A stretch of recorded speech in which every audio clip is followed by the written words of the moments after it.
Make sure we I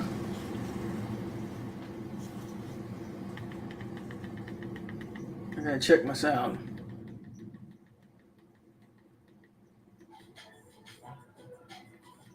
Check my sound real quick. But what is going on?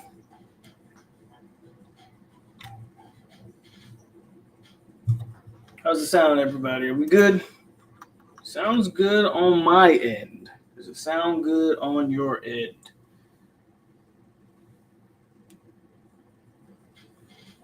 Or do I need to?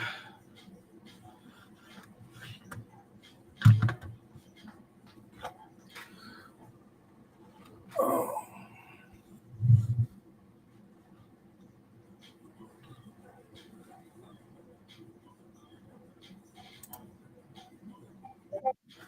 I think I'm good.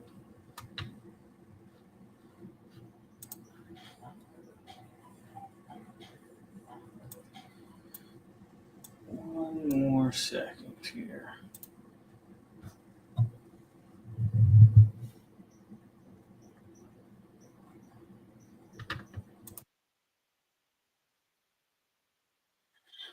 Make sure we okay. I'm good. Sound good. I think there's a little bit of a lag, maybe. Don't worry. It's just the Korean internet. Just a little bit of a lag. But let's do the damn thing. Happy 4th of July for those of you in the States celebrating the 4th. You could be out there watching fireworks. Instead, you're kicking it with me. It is the 5th of July on the peninsula, and you are watching episode 106. It's been a while since we've done a hangover, and I just felt like, you know what? Same story, different year, same story when it comes to this certain type of recruiting. So we want to get into that. But FSU had a good day today on the 4th of July, obviously. They actually got 2 commits. Now, one's a class of 26 guy. Y'all know how I kind of feel about that. Let me turn that sound off on that so that doesn't keep interrupting me. Okay. So I'm not going to really get into a kid that is an entire year away and get to telling y'all a bunch of lies about a class of 26 that a year from now we're going to be saying, well, we moved on from him. So then maybe he sticks it out, maybe he doesn't. I'm just not getting into a guy that's a year out. What we did get, however, was an offensive lineman. Alex Atkins right now. His 2 O-line commits. Pretty good class. Looks to get even better.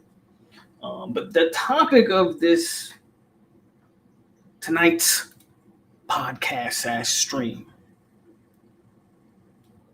is what's going on in that linebacker room. How much does it matter? And who's really to blame? Is there blame? Is the transfer portal good enough? Is a linebacker position warranted? Is a linebacker position even warranted to have as much discussion that we've had about it in terms of recruiting? So we kind of want to touch on all those little points here tonight. But before we get into all that, as always, hit the like button, subscribe, share, and get in that comment section. And we'll do a roll call. But yeah, do all of those things for me, and then we're going to hop right into the discussion of what is going on in the linebacker room. And again, is it even worth the effort at this point? And when I say effort, is it worth the conversation of the fans? Is it worth you guys, myself included, is it worth us getting upset about it at this point? Or is it something we just take in stride and keep it pushing? I mean, either way, you got to take it in stride, right? It's not really like you have a say-so. But let's get a roll call, and then let's get into the conversation. So I got Peter Shields in the building, FSU Tony, 904 Davis, Priscilla Chestnut, Donald Geasley, Mighty Noel, Jay Adams, Jeff, Island Boy, Till Dog, KCD, Al Woody, Grillmaster, Vontae, Lewis, Montre, KCS, Grill Master. I might have already said Grill Master, but it's all good. Antoine, all in the building again. Hit a like, share. Let everybody know we are live. It is again July 4th, so I understand. Um, I understand people out there watching fireworks, but there might be some fireworks here tonight. Vitus is in the building. For the love of God, get rid of Randy. Okay, let's talk about it, man. Let's not waste any more time. If you don't know, let's catch up to speed. FSU had 3 linebacker commits pretty much in the same week, or 3 guys they were pursuing. Blue chip linebackers, and actually struck 0 for 3, which in a lot of ways I think was a shock. Now, for me personally, I didn't expect anything from Nix, and I didn't expect to get the young man out of Washington. Just me personally. I was putting, not going to lie, all my eggs into the Tavion Wallace basket. I thought that was the guy that FSU had the most traction with. Seemed to be in a really good position. And he commits to Arkansas, which stunned a lot of people. So I don't want to make it Arkansas. So we're not going to use the fact that he committed to Arkansas, kind of a shocker in itself, as nobody really saw that. But I don't want to use Arkansas as this whole, oh my God, they pick Arkansas over Florida State. It's about, which there's some truth to that. But in the NIL game, not saying it's a money thing, I'm just saying that in the NIL game, these things are going to happen, I think, more often. We saw a blue chip quarterback earlier in the cycle choose Memphis over Florida. Now, why would he do that? Why would Wallace go to Arkansas of all places? Who's Arkansas putting in the NFL? Who's at Memphis putting in the NFL? Especially at the quarterback position. Arkansas, can anybody name an Arkansas linebacker off the top of their head in the NFL? I can't. I'm not saying they don't exist. I'm just saying I can't. So I don't believe it's an NFL play. Relationships, NIL, those things may definitely play a factor. So the problem in itself isn't Tavion Wallace, even though as I've spoke repeatedly, when's the last time FSU has even recruited a backer to the caliber of a Tavion Wallace? We had to go all the way back to D-Jack. You feel me? We had to go all the way back to D-Jack before we could find a caliber of a linebacker like a Tavion Wallace. So FSU strikes out on all 3, which becoming repeatedly year after year has become a repeat thing where they pursue some linebackers, they strike out on all the linebackers. Now, there's still another blue chip backer out there that FSU is in good standings with. Ty Jackson, I believe, is his name. So and obviously we already have 1 4-star linebacker committed. So it's not all doom and gloom. And then, as we already mentioned, it's Arkansas. Do we think Tavion really he may. I'm not saying he doesn't. He had his reasons for committing there in the first place. But games do have to be played. And as games get played, I don't think Arkansas is expected to have a great team this year. Is that where you want to go if you're Tavion Wallace? Well, we'll end up finding out. But Ty Jackson out of Loxahatchee, Florida, 6'1", 200. That's the next guy up. He is a pretty damn good prospect. He is a composite, basically top 100 guy. So Ty Jackson isn't anything to sneeze at, and FSU still has a chance at Ty Jackson. But what is it about our recruit? Why can't we? What is it, man? Because a lot of people said, well, once Florida State start winning, they'll recruit better. And to some degree, that actually has been true. You have seen other position groups on this staff recruit better as the team has won more. Case in point, I'll go to wide receiver. Okay? There's still some things I think to be desired at wide receiver. We haven't quite lured in that 5-star banger prospect. But FSU just had a pretty damn good wide receiving class the last 2 years in a row. So wide receiver has improved. You're starting to see tight end recruiting improve year in and year out. And with Chris Thompson. Alex Atkins continues to do his thing. Coach Yak continues to do his thing in the running back room. I mean, Coach Surtain is easily the best recruiter on the staff. I don't even think that's a question at this point, right? JP's looking pretty good. Odell actually got 2. I mean, if Odell's starting to recruit, what is the damn excuse for Randy Shannon at this point? And that brings me to my first time he actually name dropping Randy. This brings me to Randy.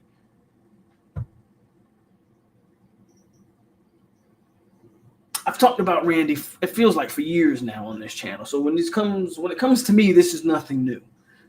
Just like when it comes to Odell, it's nothing new. At what point do we continue to just talk about Randy? Because here's the thing.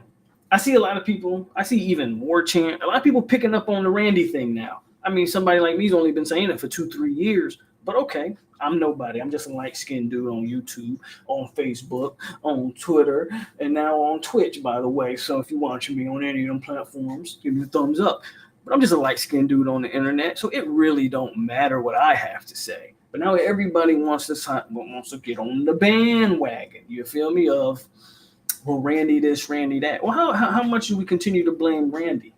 I said it after the year, and I got a lot of pushback when I said it, that even though FSU had a 13-0 regular season, and even though FSU was sitting pretty good, why will we not continue to improve what we like to call improve your foxhole? Why would we not continue to improve our position and continue to improve the staff?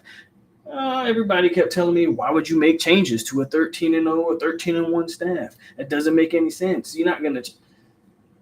That's called complacency.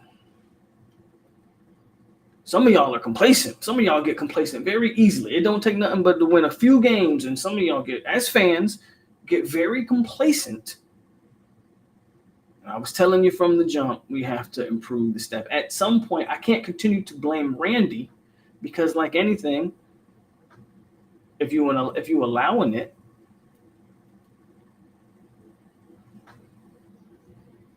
you're kind of the problem. You're kind of the problem. We'll see what happens after this year. I mean, I feel like we say this every year. We'll see what happens after this year.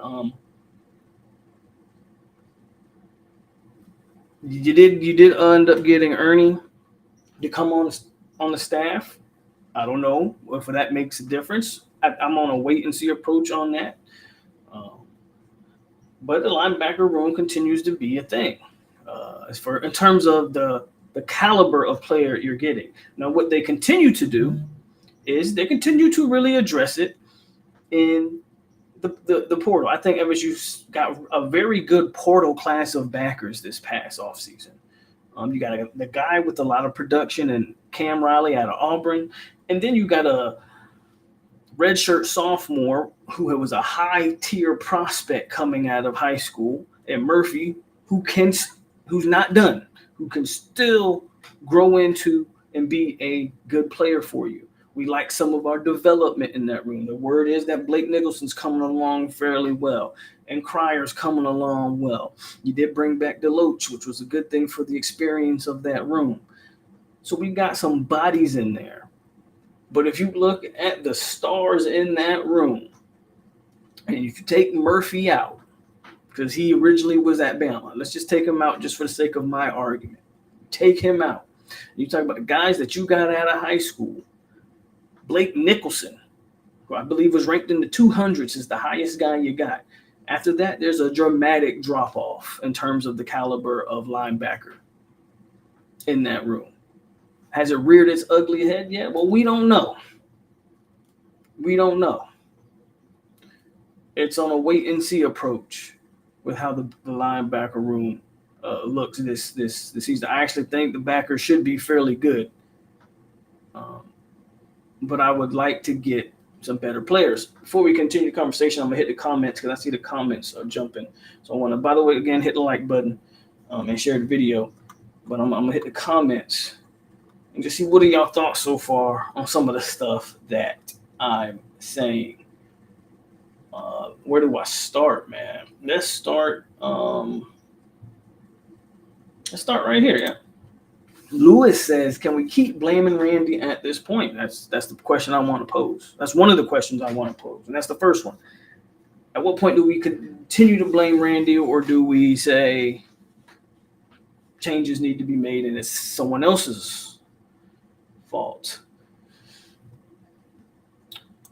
KCS says, I'm curious. Does Mike call in all coaches to make sure no other recruits might go sideways, or does he just pull in Randy and ask, how do we get 0 out of 3? I'm curious to how that conversation goes as well.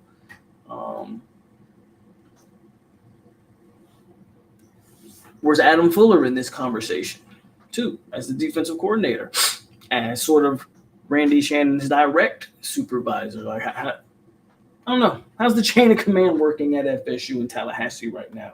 Todd Pope says, hit that like button. Williams says, please fire Shannon now. Vontae says, we know what it is at this point. Would have been a great surprise, but we know he will get a Randy special soon. And add insult to injury. Miami signs 1. Come on.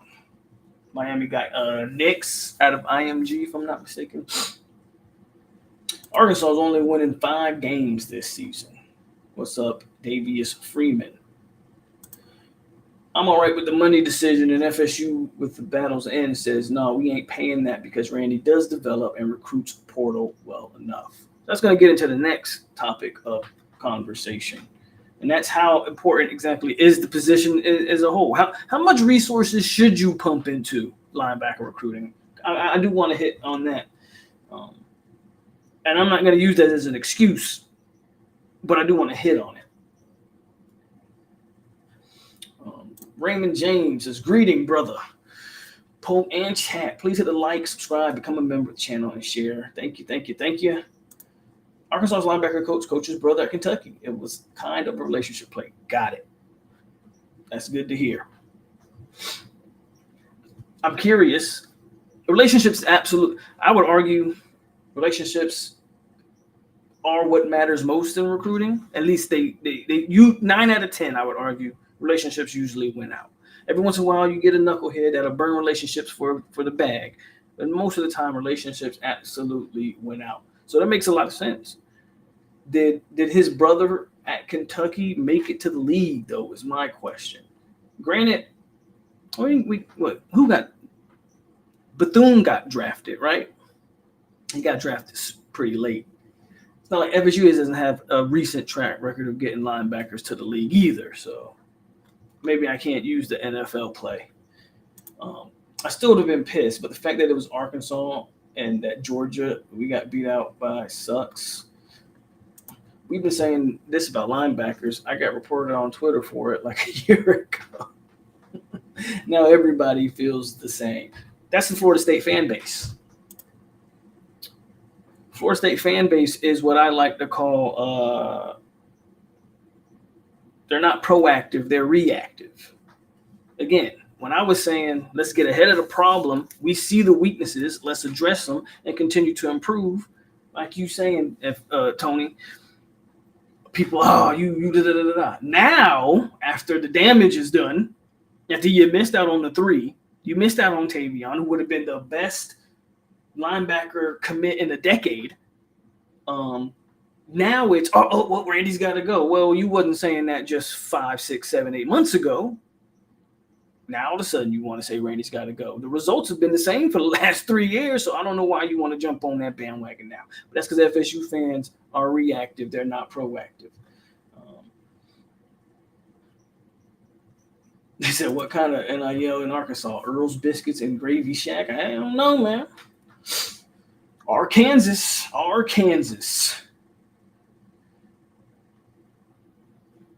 And that is a good point from Peter. That is one of the things that's talked about when as far as Arkansas goes. There's a good chance that staff don't make it.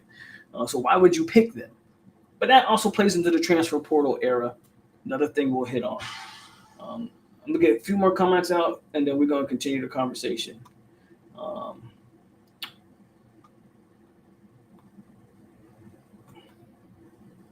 What's up, New King? Ain't seen you in a minute, but I'm going to read one of my resident Miami guys, see what he's talking about. Usually it's a troll, but I'm gonna see what he talking about. How do you feel about the fact that no online a.k.a. recruits has played yet? It's been 4 years. If you're just simply talking about his high school guys, well, sure. But you got to also account for the guys he brings in the portal. He had to recruit those guys too. So I know that we like to make a distinction between high school and portal. But when you simply talk about recruiting, well, recruiting also happens in the transfer portal. So his guys are on his O-line, but I've talked about his high school lack of production before. But we ain't talking about Atkins yet. We still on Randy. All right. So let's keep the conversation going. I'll get to some other comments, but I want to keep the conversation going. How important are linebackers? So one of the narratives, one of the hot takes that is out now is that linebackers are the defensive version of running backs, right? The positions devalue. They're not that important to a defense. You can find you a linebacker in the portal, blase. You don't. Okay, we missed on some backers, but they're not a big deal.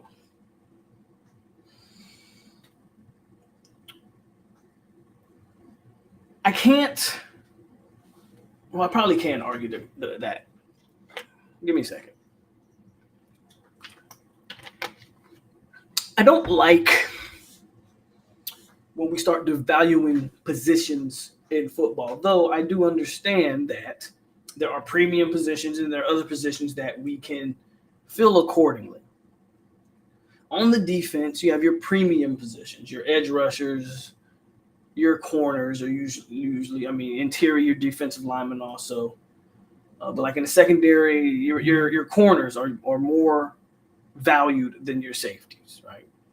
I would argue every piece on the D line should be a premium position personally. Some people might say your pass rushers. Me personally, I think an interior guy is more important than a pass rusher. That's me personally, though. I am probably in the minority. It's not that I don't think that the linebacker. Here's what I'm trying to say. Go look at the recruiting. I want you to, and we do this go look at Ohio State. Go look at Georgia. Go look at Clemson. Go look at whoever you want to look at. Michigan, teams that have top defenses.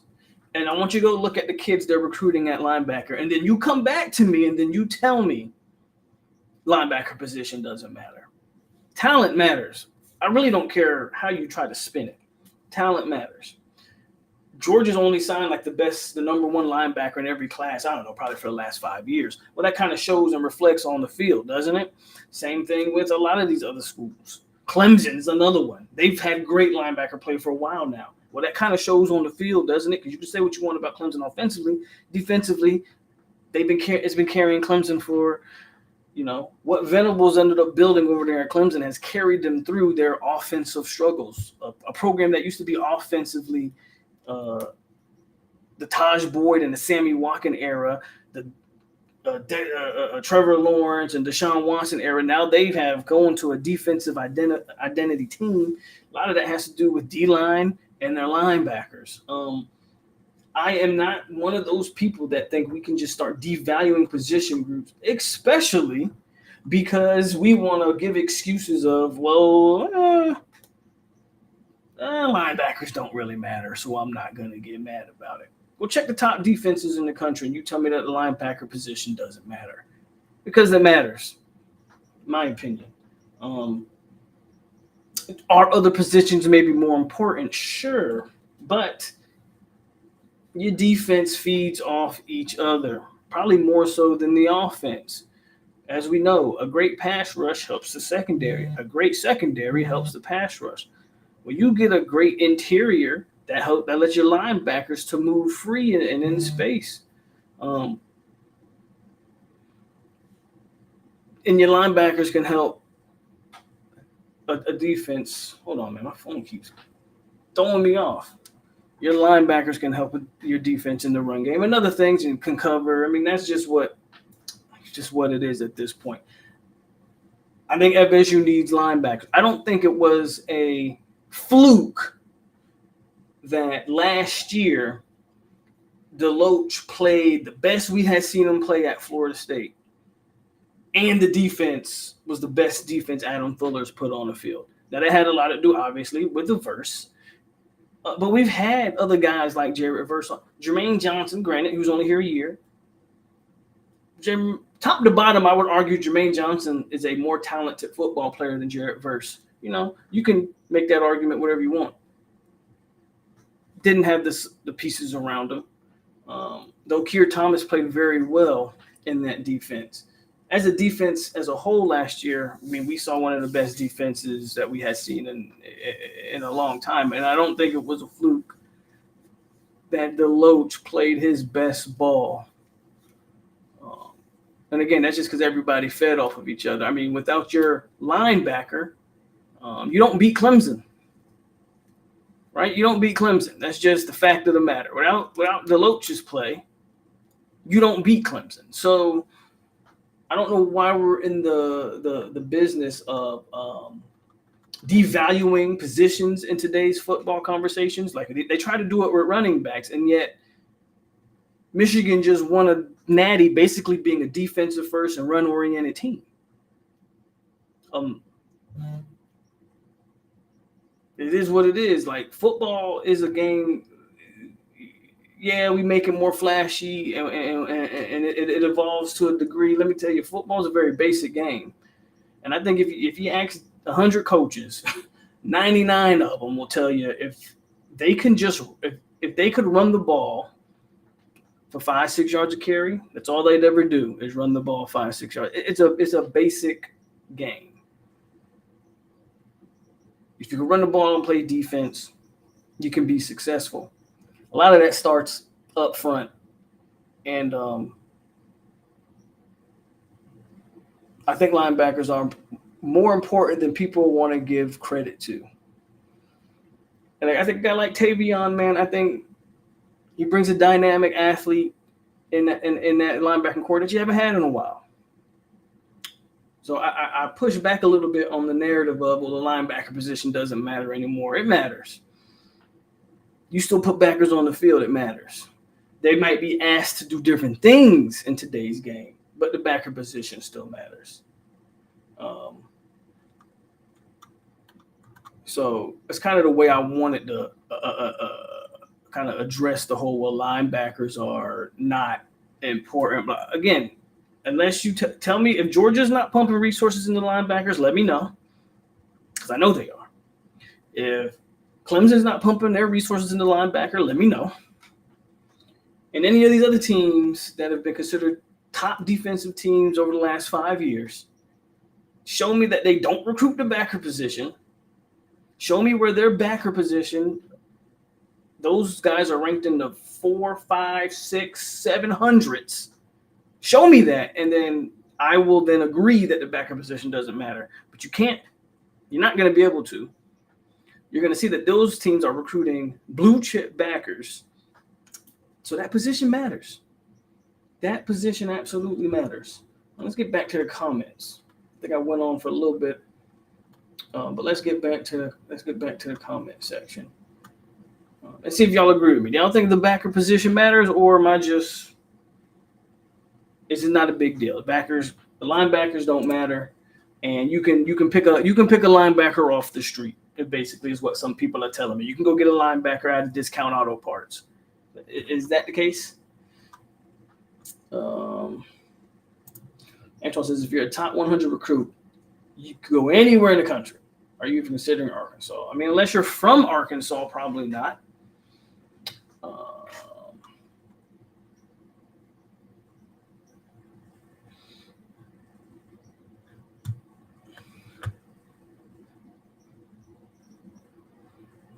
When am I going to do a schedule breakdown? Good question. I don't know. Raymond says, Jessup, Georgia, Wayne County High School Yellow Jackets. I will be attending at least one game to see for myself. In this day and age, recruiting never stops and relationships never stop. So don't give up. I don't disagree. Don't disagree with that. He has currently committed to Arkansas. That doesn't mean that's where he ends up. And one thing about this staff that you always have to be pretty positive about is they tend to keep relationships ongoing. That's how you get Earl Little Jr. And that's how you get some of these. That's how you get a Ferguson from. That's how you pretty much recruited the whole Bama team. But they tend to keep relationships going. That's how you almost got a Marius Mims, right? Until whatever happened in that situation.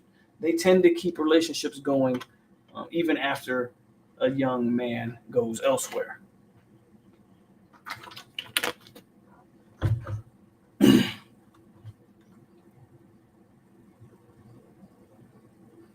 People on the board got mad at me because they said it's Mike's fault. I've had this take before, and I'll say it again. It's not a shot at Mike Norvell, but anytime you're the head coach, damn near everything that happens in your program is your fault. That's in life. That's in any occupation. Something happens. If you own a restaurant and you got a waiter that has terrible service and that person continues to work there and you never get rid of them, as the restaurant owner, is your fault. Take a quick look at the 2026 backers, and they were about 6 to 8 offers by FSU, but there's a number of them. His brother did get drafted in the 4th round to the Panthers. Trayvon Wallace' brother was drafted. And Antoine says, actually, his brother was committed to the same linebacker coach when he was at Auburn. He never coached him at Kentucky. Briley, what's good? Ain't seen you a hot minute. Do I think we can get 17 commits this class? Well, currently, what are we sitting at right now? Currently 10? 7 more isn't out of the realm of possibility. Maybe to that point, I don't think this is like a 20-plus class that they're going to take this year. At least it doesn't seem that way. They seem to be very picky with the again, right now you're still batting 100% blue chip ratio right now. The FSU has not signed a 3-star in this class yet, and they seem to be very picky with the caliber of players they are certainly recruiting. So yeah, 17 might be a good number there.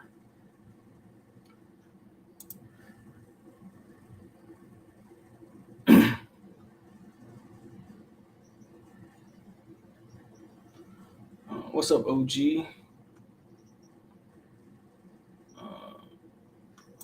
Briley says both things can be true at the same time. Linebackers aren't a priority. Position for 4-2-5, and they don't impact the game the way the D-line and lockdown corners do. We also miss far too often on premium backers.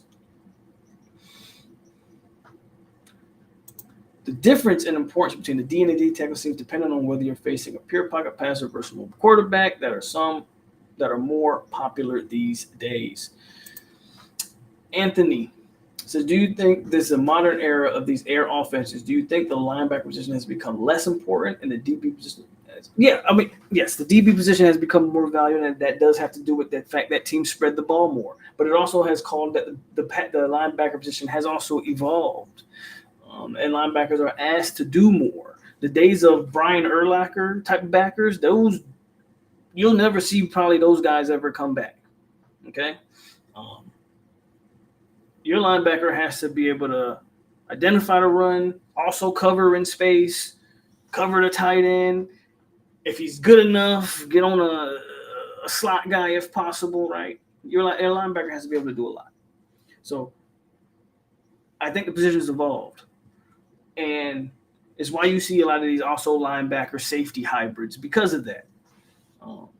But to somebody's point earlier, I agree, right?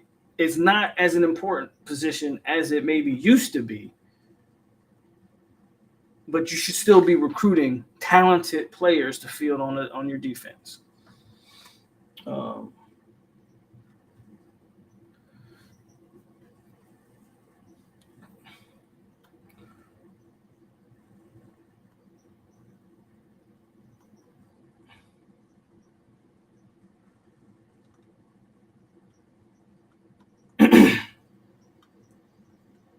I think Michigan is going to be an outlier when it comes to winning national championships. Well, with Harbaugh gone, they probably don't repeat it. But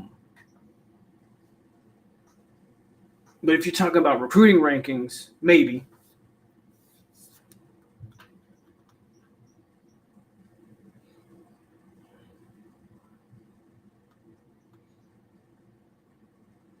We can't keep missing on these linebackers. To us, all positions should matter. I was going to take a joke there, but I'm not going to do it. Probably time to get a new person to challenge Randy to do better. Really good linebackers stand out. That doesn't mean it's less important, just harder to really stand out. What's up, James A? Jay Noel says, apparently we don't value D-line either because we whiffed badly there too until recently. They bought in the backer that, if you're talking about FSU, I know. I know all the rankings of these guys.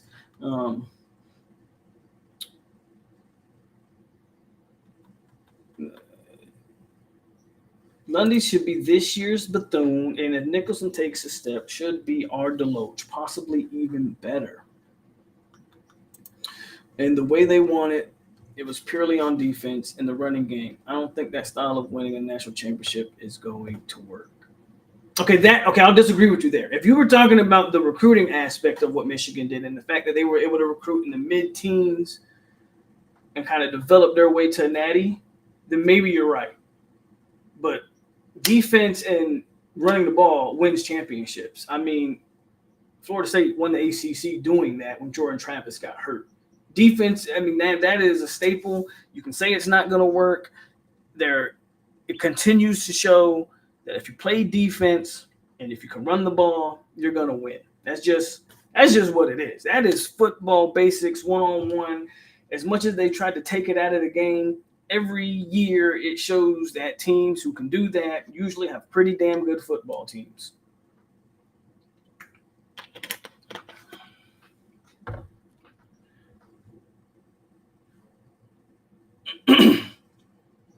Anyway, so now we get into the whole conversation of, we talked about do backers really matter? How much of that position really matter? We've addressed the fact that, well, this has been an ongoing trend for the last few years. So now we just get to the nitty gritty of it. I see the videos. I see the talking points that people put on their social medias. People are saying it's time to have an honest conversation. Well, I've been having. One thing about me, I've continued to have honest conversations.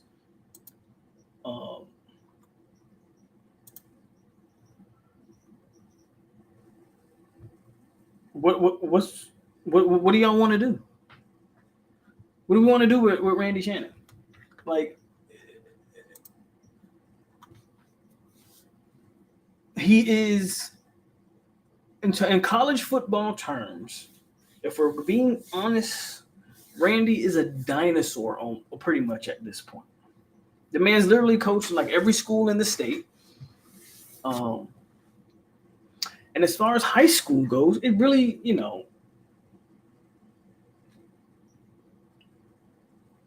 whether it's because he wants a certain body type, maybe he just lacks the connection with the younger generation. There's definitely some disconnect there. However, your head football coach and defensive coordinator, for that matter, seem content with the job he's doing, possibly on field. On field, I guess, is where he's really making up all the stuff that we continue to criticize. They seem fairly content with what he's got going on as far as on the field. So I don't foresee a firing. Matter of fact, I don't think Mike Norvell's fired anybody since he's been here. Guys have taken other jobs, but he has not let go. Mike Norvell, one of the cool things, and I think one of the good things you could say about Mike is he has not had a bunch of coaching turnover since he's been the head coach, which is why I think you've seen the steady improvement year after year of Florida State, where other programs After 1 year, they're hiring new offensive coordinators every other year, it seems like, or a new D coordinator every other year. FSU hasn't had that turnover. So that's been a plus. So I think we can get out of our mind that he's going to fire anybody. He's not going to fire anybody. The only thing you can really hope for is that they push him to another job. Like, hey, you guys might want this guy. However, again, in this day of college football, I don't think Randy Shannon, if I'm being honest with you, I don't think programs are looking at Randy as a guy that they would probably go out of their way to hire. So FSU's kind of in a rock and a hard place. Like, they're not going to fire him, and I don't think a team's ever going to hire him away. So you just keep Randy, I guess, till retirement. Is Randy Shannon, believe it or not, a former Hurricane? Is he on the Odell retirement plan at this point? Is he just here till is Randy here until he just calls it quit at this point? Because that's what it looks like to me. I don't think they're ever going to make a change. And I do think that they're going to recruit the type of bodies that he likes, get them on campus, evaluate them, because they do this every year. They get a lot of, and I say this with all due respect, they get a lot of mid-tier linebackers. Then they get them on campus, and usually in a year or two, you're going to see not majority, but you're going to see 2 or 3 of those guys hit the portal, and then they're going to bring some more portal guys in, right? So if we looked at FSU's linebacker off the top of my head, you've got like a DeMarco Ward and Omar Graham. You got some of these other guys in that linebacking core that probably, if you don't see the field this year, they're probably transferring at the end of the season. And then FSU's going to bring in another haul of portal guys mixed in with the guys that they recruit this recruiting cycle. So I just don't see where Randy Shannon I just don't see where he gets fired. That formula for them seems to be what they're okay with. I'm at the point now where I don't see the point, and I know this probably might be disappointing to some. I'm at the point now where I don't need to keep rehashing the stuff I've been saying. If you want to really know how I feel, go watch some older videos. When I was talking about Randy, when I was talking about Hagens and some of the lackluster stuff on this staff, right? Beating a dead horse doesn't bring me any joy. What I want to do is look at it and go, okay, this is what it is. If we're not going to improve this, well, how do we maneuver around it to hide it?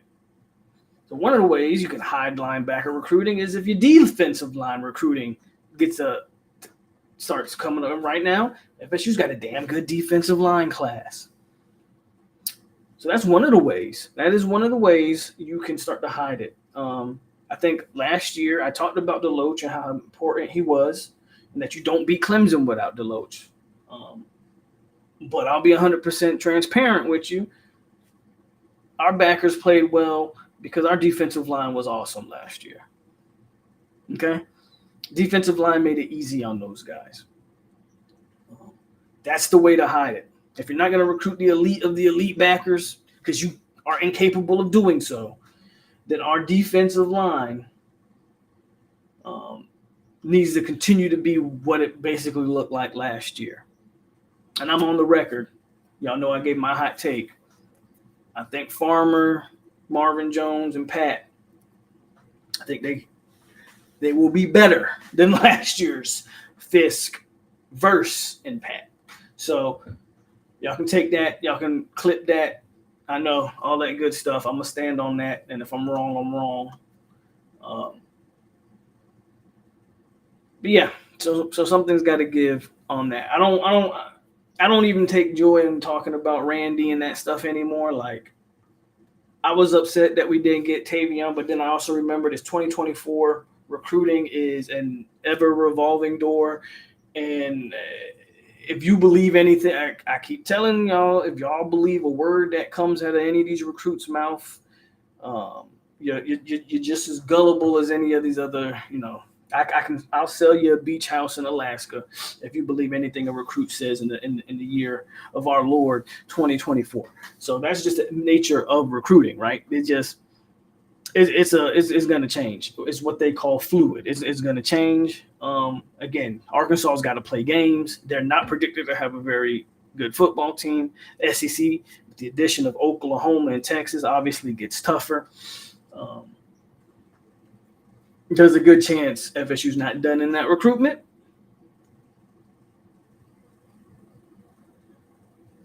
So you take everything with a grain of salt. So I'm done on the rainy stuff. I do want to get into because since the last time we talked, FSU has had 2 additions to the class. So I do want to get into FSU getting a true life Seminole, first ever scholarship Seminole. Now, we've had a walk-on before, but the first ever scholarship Seminole. Of course, out of where no other but American Heritage, because that's where Pat has that place locked down. That might as well become FSU's feeder school at this point. So I want to talk about Gregory Thomas, and I want to talk about Peyton Joseph. Those are FSU's 2 most recent commits. And then we can get up out of here, and y'all can go watch some more fireworks if that's what you do. Whatever you do, get drunk. I don't know. I'm going to get into a couple more comments, though, before we move on. But that's my thoughts on the whole linebacker recruiting and Randy Shannon at this point. It's beating a dead horse at this point. And if you want to say whatever, you're not saying anything that no one else has said. Some of us have been on this for a few years now. Welcome to the club. Drinks in the back. Like if you want to join that the bandwagon now. Good to see you. Jeff says, I think they're going to keep Randy. Can you hire someone that doesn't specialize in recruiting or maybe give Sims a bigger role? I think Sims will continue to get a bigger role. I thought when they hired Sims, personally, I always thought the thought process was you're going to let Sims kind of phase Randy out into retirement, because that's what I think. I think Randy's going to either retire here. I don't think anybody's going to hire him away. I heard the initial impression of Murphy from Bama was less than stellar. It's not great. Man, every staff member has missed on big recruits, and thus far, we've been good. Yeah, it's not a matter of missing. Everybody misses. You're absolutely right. Everybody misses on big recruits. I think comments like that are a way to. You're not addressing the point when just saying everybody misses on recruits. 100%. Everybody misses on recruits. Go check the track record. Just stack Randy up with Alex Atkins in terms of the amount of the, not just missing on recruits, the caliber of player. Look at the caliber of running back. Randy Shannon by far, when you talk about the caliber of player he's recruiting, is recruiting you talk about blue chips. Randy's not even recruiting. Majority of his players, again, are not even cracking the top 300, let alone 400 or 500. So it's not about the misses. It's about the caliber of player you're recruiting. A few years ago, Mari had issues with rump recruiting. So I read firing him. He switched him to an analyst position and hired someone else. When the games are played, it might be a wild flip season. I am still in Korea. I'm still giving y'all this business in Korea. Absolutely. Mike isn't going to sell dreams to recruits. He's told many of them he's going to win or without you. And so far, I'm still trusting the Mike. I'm definitely not saying don't trust. And I will say one of the things that I do appreciate about this staff is that message. That they don't BS the recruits. As a recruit, I think that's the most you can ask for. And you talk to most of them, or you listen to I don't care if it's transfer portal or high school, most of them tell you, like, they were bluntly honest with me. For somebody like me, a little bit more old school, I appreciate that. I like a blunt, direct person, because most people would tell you that know me would tell you that I'm kind of like that. I'm not here to hurt your feelings, but I'm going to be honest with you. However, in 2024, I think a lot of the young generation isn't growing up that same way. They don't want to be told what they need to be told. They want to be told what they want to hear. So for every kid that loves the direct approach, there's definitely a larger portion of them that don't love it. So it's a weird balance to play. Not saying it's a right or wrong way to recruit. I like the way you recruit. Some might not vibe with it. It just is what it is. American Heritage is the new South Carolina. Yeah, pretty much. How to feel about Ryan Garcia's situation? He's losing his damn mind. Drugs are a hell of a thing.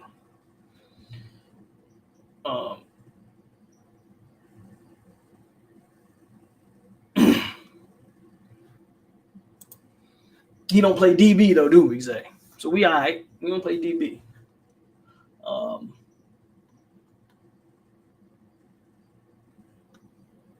Make sure you target that linebacker. Don't worry about me on college.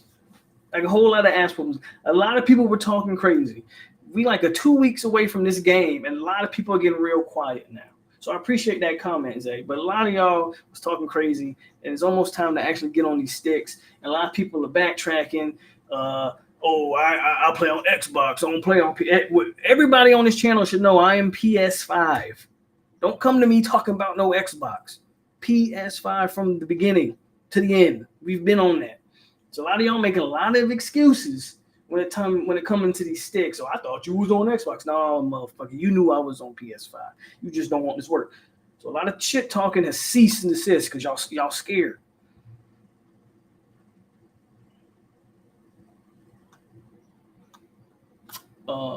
Let's get into the commits though. Let's get into the commits. So we're gonna first go with Gregory Zay Thomas. Again, Seminole, 4-star. This is another one where, hold on, let me go to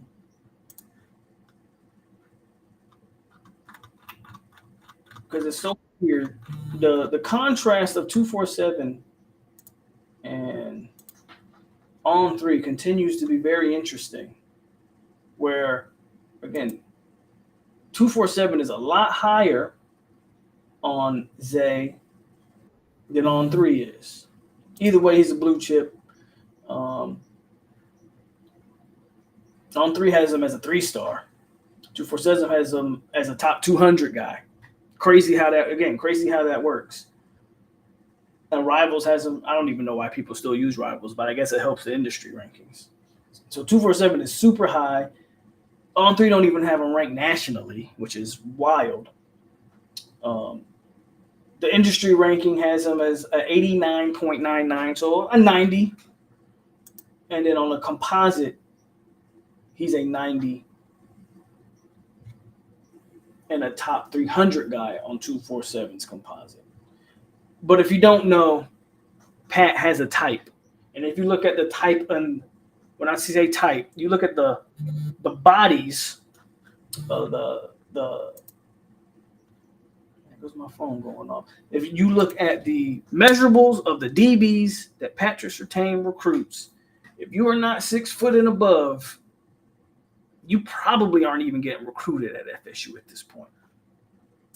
That is the type of DBs he recruits. 6'2", 190. I guess I should probably, you guys already probably have seen it. So, like, if you go back to last year, as we just continue to talk this DB recruiting, Charles Lester, 6'1", Jamari Howard, 6'1", Bates, 6'2".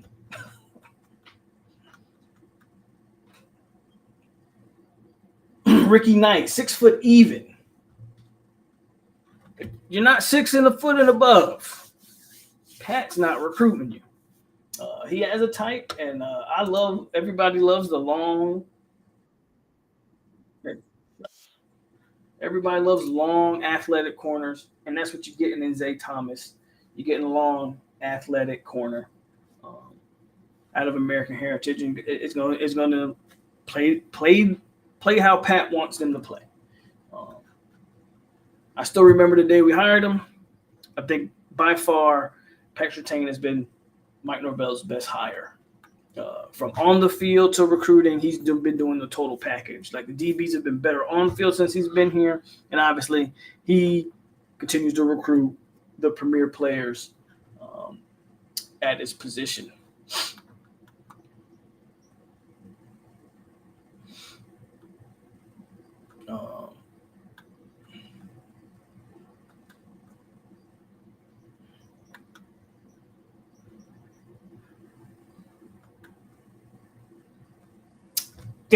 Good. One of the dopest commitment videos, just the whole thing about it. One of the best commitments I've ever seen. Having the hard rock in the background, the guitar, and kudos to Zay. That was one of the coolest commitments I've seen. And, in 2024, you've seen it all. You've seen kids flip a million hats. What Zay? So Zay had the hat. He put on a Clemson hat, had a real Florida State hat inside. So he went with that. And, of course, like I said, they had the hard rock in the background out there. One of the cooler commits I've seen in a long time. And in 2024, you've seen it all. I remember the Georgia kid. Man, who was that? Isaiah, that Georgia linebacker who bought out the 2 Bulldogs. That's still kind of memorable to me. A lot of memorable commitments. Charles Lester's recruitment is still memorable, just for all the wrong reasons, though. That was a mess. Shout out to Charles Lester. But Zay's recruitment was one of the coolest recruitments I'd seen in a long time. Hakeem's was really, I still remember Hakeem's with P-Dub and Snoop. Hakeem's was really good as well. But Zay, awesome recruitment by Zay. Awesome commitment, by Zay Thomas. Good ceremony. Besides the backers, I think recruiting. I'm cool with recruiting too. Look, I wanted Tavion. If you've been watching me again, I wanted Tavion. But I was telling people who were panicking in February and March, I said, come back to me in July. If Florida State is still only has at that time we had 2 commits. I think it was just Solomon and Pritchard. 3 because we had Trammell too. We had 3 commits. I said, if we still got 3 commits in July, I'll panic with you. Come back to me in July and we'll talk. Here we are in July. We've got 10, all of them 4 stars. You should be feeling pretty good about recruiting as a whole. I do. I just would like to see a competent linebacker at some point. And I thought we really had a good shot, again, at one of the best linebacker positions. One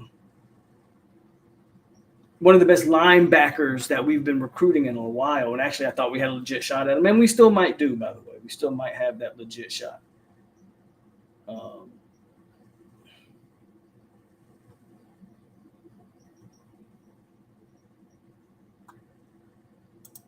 Brian says, pick one guy at every level of the defense to surprise you that makes your D great as opposed to good. I'll do that, and then we're going to get on with the commitment that we got today. But I'll entertain Briley's little question here. I think it's a cool question. Pick one guy at every level of defense to surprise me. Well, I'll say this. If I pick one guy at every level of the defense that I think will make the defense great, to start off is Marvin Jones Jr. If Marvin Jones Jr. could be what Marvin Jones Jr. was coming out of high school or live up to that hype and that expectation, the transition from verse, just like we went from Jermaine to verse, we should be going to Marvin Jones. And if he is a 7-8 sack guy, paired with Pat Payton, that's all you. Those 2 bookends. So to start off, it's Marvin Jones Jr. Okay. If you go to the linebacker room, I think Blake Nicholson is probably the guy to watch there. If he can turn into a legit player every down type of guy. He's probably the most athletic. I mean, Murphy's probably athletic too, but Blake Nicholson, I watched him. He actually covers fairly well. Blake Nicholson's probably the most highest upside linebacker you have. You get something out of Blake, okay, you might be cooking defensively. And then secondary, obviously AZ's spotlights on AZ. Guys like Shaheen probably has some good spotlight on him. I called Barker a dark horse, but I'm going to tell you right now, if Quindarius Jones could actually be, he has, again, all the physical makeup of being a legit corner. If him or like a Earl Little, if one of them two are the real deal, then your secondary's cooking. The blue uniforms are unique. That is the American, Native American. Those are the colors in Native American heritage. Somebody, I'm pretty sure I'm saying that right. But those are the colors for Native American, like Heritage Month or whatever. The turquoise. That's what FSU has them. I don't necessarily like them. However, they're growing on me. And if you combine the blue and just the all whites with the tops and bottoms, I think that's actually a very dope look. What throws it off is the gold. When you start combining, in my opinion, the turquoise and the gold and garnet, I think that's kind of a convoluted mix of colors that I'm not a fan of. But when it's just the garnet, the blue, and the white, A1 look. FSU is top 10 in on 3 and top. They actually, with the commitment today, FSU is top 25. They're right at 25 in 247. What's up? Senior minute. Hey, I've been around, Mr.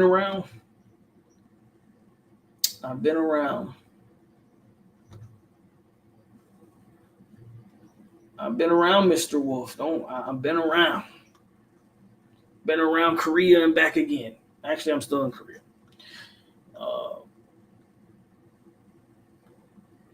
I don't disagree. I don't disagree with that at all. I think most people will agree with you. Verse is a monster, but I think Jermaine is a more complete player than Verse. I agree with that.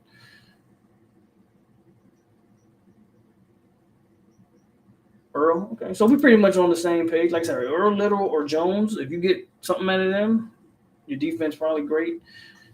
But yeah.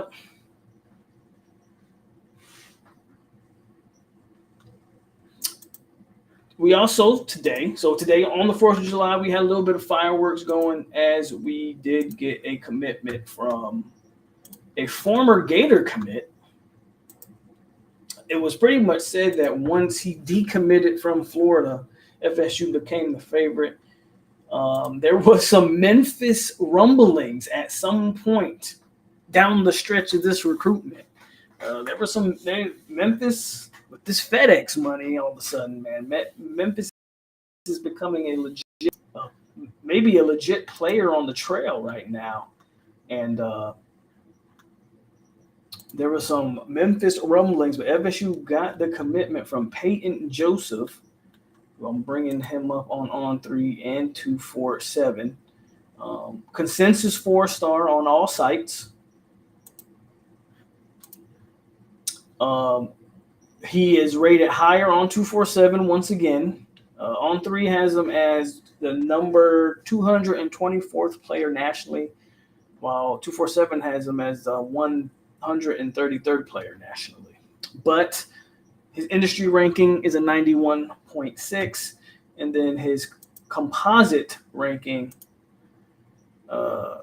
is a 93. So 247 is a little higher on Peyton Joseph than on 3 is. Either way, again, you're getting a consensus 4-star, 6'3", 309 pounds. On 3 lists him as 6'3", 280. It's wild to me, the inconsistencies between these two sites. It just continues to show. But either way, you're getting a good, obviously, interior O lineman. Maybe he's your center. Maybe he's be a big-time guard for you. Atkins will figure that out once getting him on campus, obviously. But that's a good get as you add him to your 5-star Solomon Thomas. They still got Petty lurking out there. And all of a sudden, Alex Atkins is looking like he might be bringing in one of the best, his best O-line class by far in terms of top tier talent.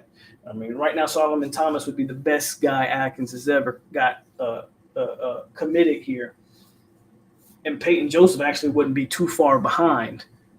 So those are two big-time offensive line prospects. And again, FSU got another guy today, but he's a class of 26 kid that I don't really want to waste a lot of time on. I'm not going to waste any time on it, actually. So what's your guys' thoughts on Peyton Joseph and the Atkins? Atkins continues to recruit well. My only criticism on Atkins is if we want to close up on more of these 5 stars, I think New King. I don't give New King too much credit. Usually coming here he troll, but New King kind of brought it up. My only criticism on Atkins is the guys he's recruiting. Where's that starting to? When is that going to start showing? In terms of the high school guys, right? When is high school guys going to start panning out? And he has to start getting guys drafted to the NFL.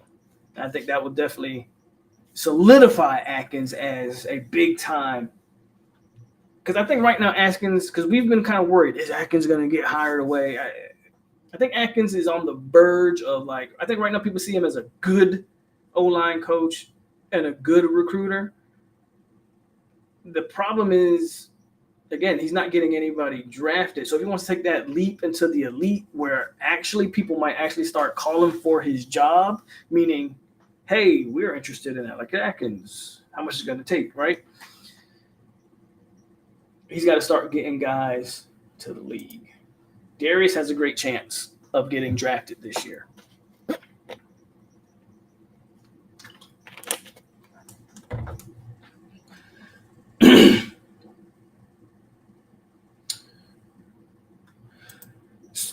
So depending on it, really just depends on who you talk to. Peyton Joseph definitely isn't a tackle. Solomon Thomas,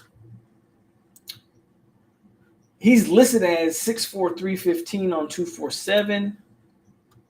On 3, hold on.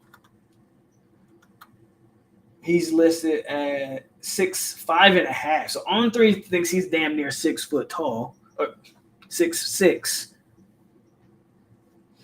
While 247 has him a little shorter. Either way, on 3 has him listed, I believe, as an interior guy. Yes, on 3 thinks he's an interior guy. 247 thinks he's a tackle. Solomon Thomas is going to be that guy. You probably get him on here and see where he can play. He might be a tackle. I don't know if he's a true tackle. Peyton Joseph is definitely not a true tackle.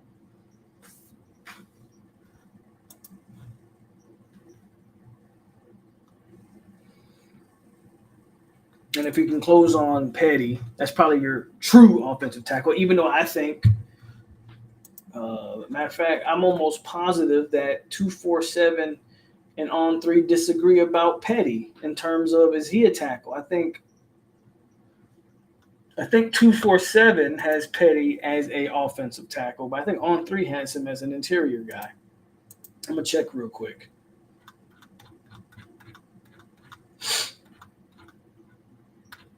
Come on, there we go.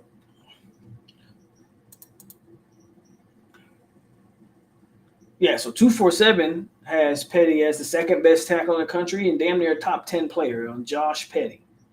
But I'm almost positive.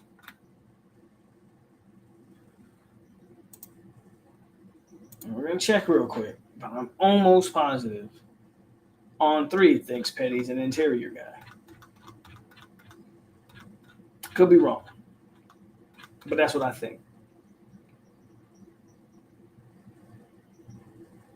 Okay, so this is weird. So on 3 actually has Solomon Thomas listed as the number. They actually have him listed as an offensive tackle, but they have interior offensive line by his name. Make it make sense. Same thing with Petty. They have him listed as a tackle, but they have interior O-lineman by his name. So on 3 got to get their shit together.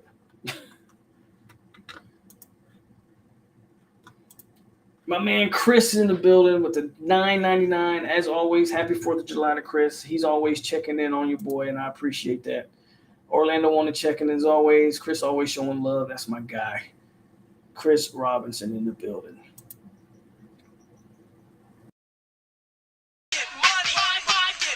I get it. I get it. Yeah.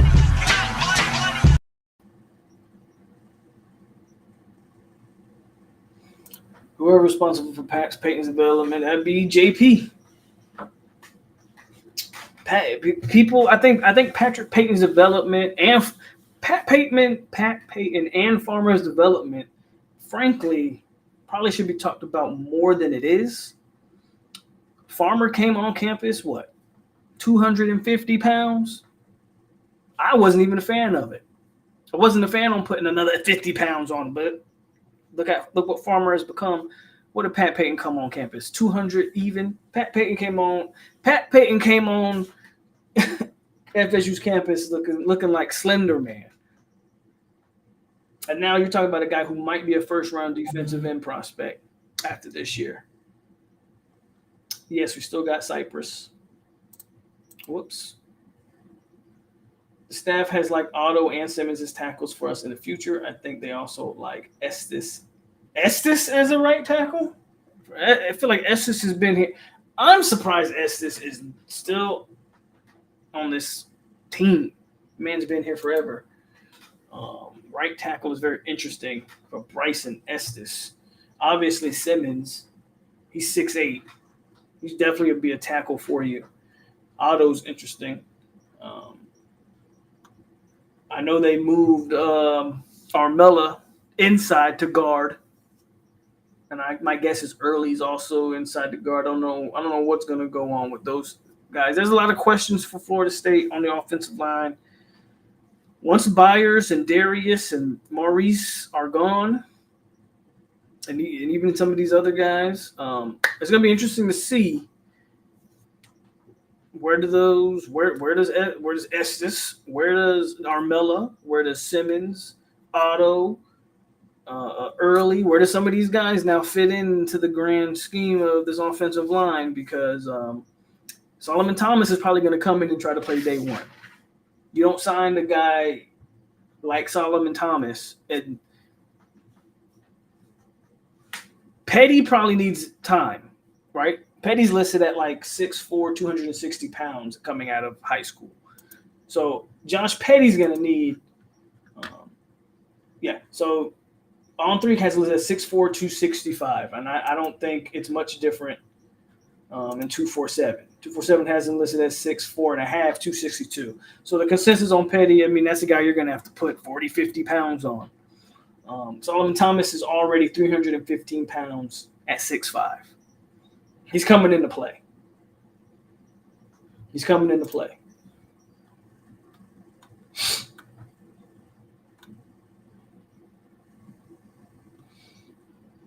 Peyton is a good combo of Storms and JP. Obviously, his body type, you got to give credit to the strength and conditioning. His game, you got to give credit to the position coach, right? Absolutely. Can't knock the strength and conditioning program for what they did for Peyton and Farmer. What was Peyton, about 150 when he came? He was like 2 even. He might have been 190, but you're right. He small. Pat was small.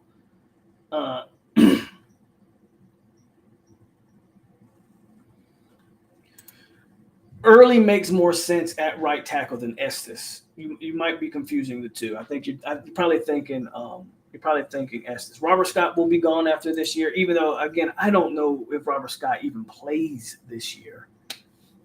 But you're right. Robert Scott will be gone.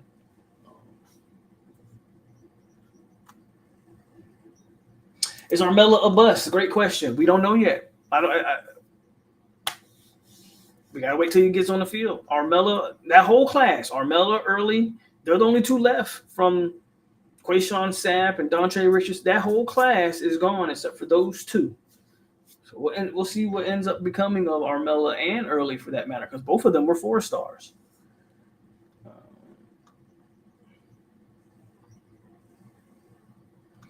Yes, before the injuries took over, Robert Scott was on the trajectory. Before the injuries, Robert Scott was arguably the most important piece for Alex Atkins because he was a guy that they got right out of high school when Mike Norvell took the job and played him right away. And he was good pretty early in his career. And the projection was he had all the measurables. He was 6'5", 3 plus.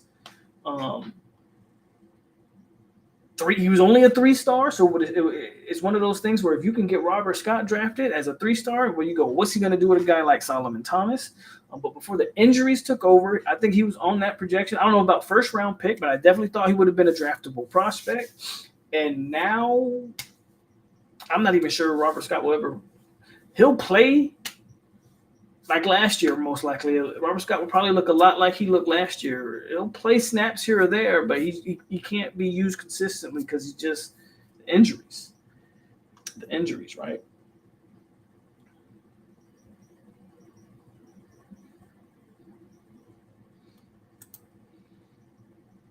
I'm impressed on this coaching stuff and develop players all around, but despite recruits seeing that not many 5-stars come here but go to Miami when they're underdeveloped.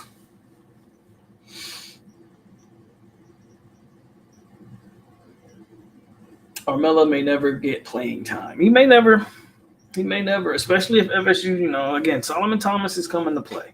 Whether that's inside or outside, they're most likely Byers is gone, Darius is gone.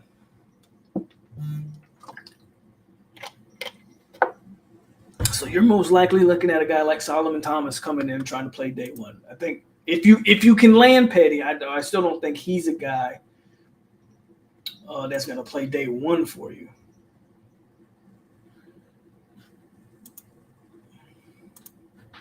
Off topic.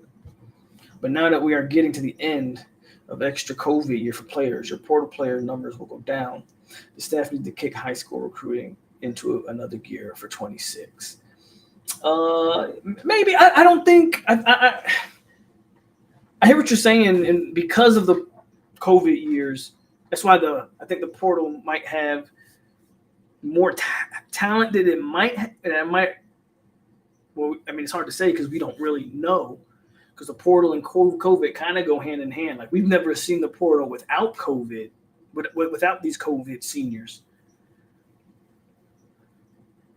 My guess is the talent pool will shrink a little, but the thing is, as long as the portal is able to be used the way it's used, nothing's going to keep these kids out of it. Because they always are going to think they have a better opportunity elsewhere.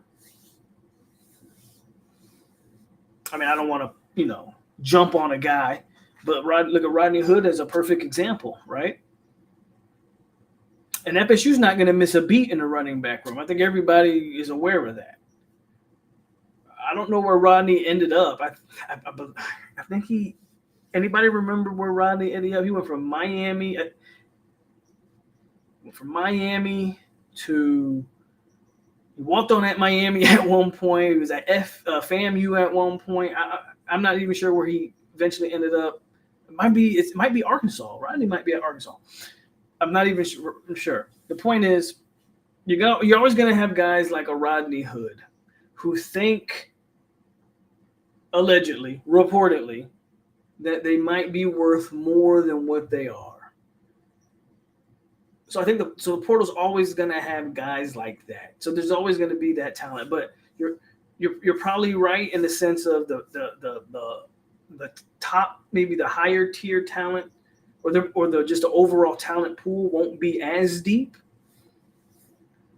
because you can't replace a 5-year senior. You feel me? Like, what I mean by that, if you can find a 5-year guy in a portal, he might not be a superstar, but that's a competent football player. That's a competent body. That's a developed body that you can use to give you just quality snaps. So you're right in that sense. You might not be able to find guys like that in the portal going forward, but you're always just the way these kids operate. I think you're always going to have guys hitting the portal, even when they shouldn't be.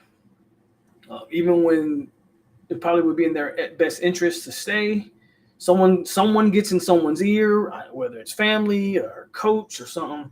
Someone's going to get in the ear and tell them, hey, you can go here and you can play more, and we might have a few extra dollars to throw at you. That's just, again, that's today's age of college ball.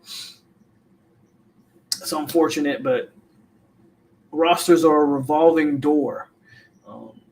In my opinion, they really need to get a handle on it, because in no other sport is this a thing where every year your roster is having drastic turnover. Maybe college basketball, but that's more so for their one and done rule. But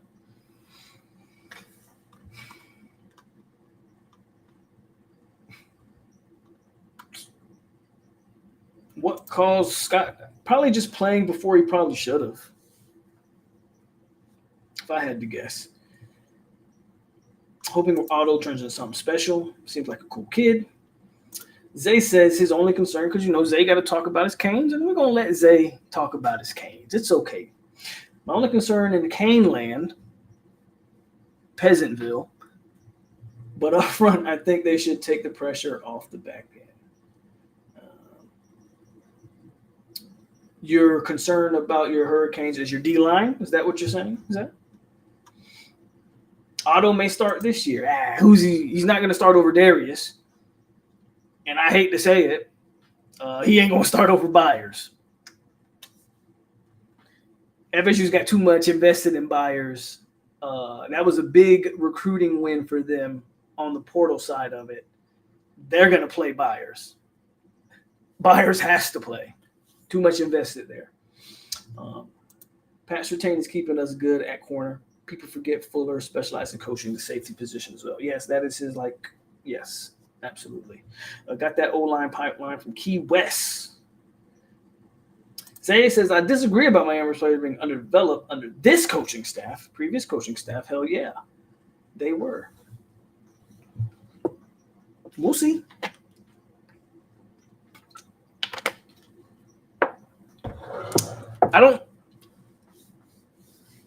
How many years did Cam and Kitchens and Taylor play with Manny? Only 2, right? 1 or 2? And we know they played at least 2 with Mario. So you can say that there's some blame on both sides, maybe. I don't know. I think Byers is trash. Rodney move was the most non-thinking move ever. Would have been the number 2 this year and 1 next year. High school recruiting is so 1990s. It's all about the transfer portal now. It's so 30 years ago. Give me that 22 to 23-year-old 3-star over that 4-star. I don't know if Zoe's serious or I don't know what Zoe got going on right now. Byers is a big-time disappointment. The portal is the NFL free agency. Not even as much. I'm going to tell you why. I don't agree with that. I'm going to tell you why I don't like the correlation between the portal and free agency. NFL free agency specifically. Because you can hit the portal at any time. So we're legit seeing 5-star players that spend 1 year. So they're not a 5-year. They're not a 5-star who didn't pan out and he's 4 years down the road hitting the portal. We're talking about a guy fresh out of high school, pretty much still hitting the portal. He's a hot commodity. That's a legit prospect, right? Like a Marvin Jones Jr. I mean, that's a hot commodity. That's a legit prospect, and guys like that. Whereas in free agency, when's the last time? How often in the NFL do legit free agents be game changers? Most of the time, because of contracts, by the time a guy hits free agency, he still might be a good player. Is he going to change your franchise? There's always an exception to the rule before you come out here and start throwing names. But generally speaking, I would argue there aren't a lot of game changers in NFL free agency. NFL teams have to build through the draft. The portal is a lot more of a viable option in building because you're getting guys with still 3-4 years of eligibility. still raw. I mean, Johnny Wilson, Trey Benson, these guys are great examples because they did literally nothing at their previous programs. I mean, Johnny Wilson talked about he was almost out of football because nobody wanted him in at the portal. But there was still raw talent there to be utilized. And they have multiple years of eligibility. I mean, both of them could have came back for a third year, right? When you can find players like that and you can build a roster. I'm not saying you can win a championship, but like that still remains to be seen if we'll ever see a primarily portal team, which I don't think you'll ever see a primarily portal. Like even Florida State, who's notorious for being very active in the transfer portal, check the roster. Most of your guys are still out of high school because that's just where the bulk of your players come from. You still have to recruit high school. So I don't think you'll ever see a roster that's like all, unless Colorado does it. Deion would be obviously the first because Deion probably has the only roster in college football that is 90% portal guys. Zay being Zay, the only Miami fan I respect. There's some good ones. What's up, David?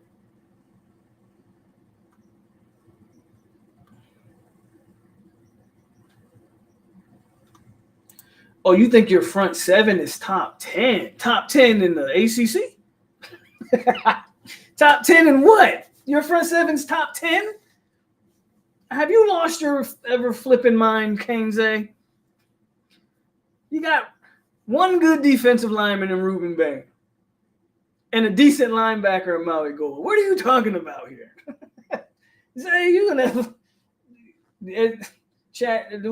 Y'all agree that Miami's front seven is top 10 in the country on Pluto? I'm not even sure top 10 in the state of Florida. Top 10? Shout out to Zay, man. I love it. Gotta have faith. No chance that backer sticks with Arkansas. POLK, kind of off topic. But as the past couple of years of recruits, we were close to, but signed elsewhere. Who do you think, or maybe just guess, may flip back to FSU? McCray. I wish. I don't think McCray's going to leave Florida. I don't know, man. I have to take a look.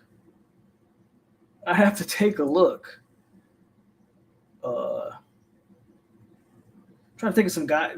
Somebody name me some guys we missed out on that might revert or might. I can't think of a guys off the top of my head.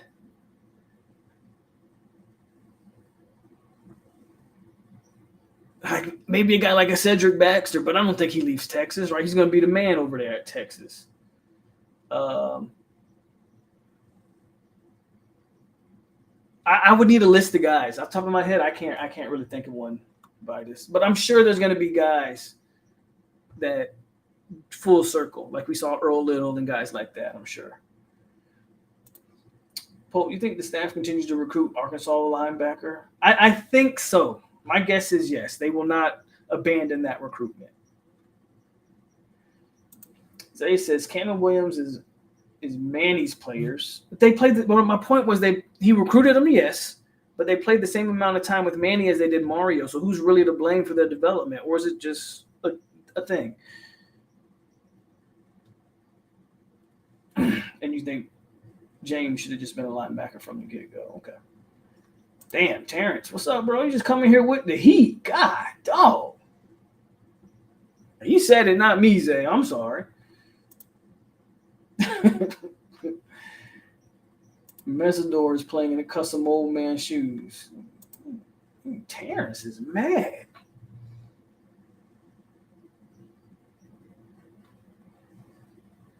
He said, I can't even hate on Zay. He never hate on Zay, man. He's always going to be positive about his boys. But he said top 10 front seven in the country. Can you even name another linebacker in your? I only can name Maui Goa, and I know you thought he was like a first-round pick. I don't know where you see that at. But, yeah, that's crazy. Top 10 front seven in the country. Shout out to Zay.